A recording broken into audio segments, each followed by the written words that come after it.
बिस्मिल्लाहिर्रहमानिर्रहीम। अस्सलामु अलैकुम वरहमतुल्लाहि वबरकातुहू।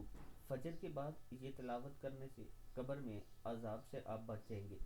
रसूलुल्लाह सल्लल्लाहु अलैहि व आलिहि वसल्लम ने इरशाद फरमाया, आदमी जब कब्र में दफन किया जाता है तो फरिश्ते सर की तरफ से अजाब देने के लिए आते हैं, तो तिलावत कुरान इसे दूर कर देती है। जब फरिश्ते सामने से आते हैं तो सदका इसे धकेल देता है, और जब पाँव की तरफ से आते हैं तो मस्जिद की तरफ चल कर जाना इसे दूर कर देता है। अल्लाह ताला हम सबको ये तीनों काम करने की तौफीक अता फरमाए। हर रोज़ तिलावत कुरान पाक किया करें, सदका किया करें, बेशक 1 रुपया करें, और मस्जिद की तरफ चल के जाया करें नमाज के लिए। अल्लाह ताला कब्र के आज़ाब से महफूज कर देगा।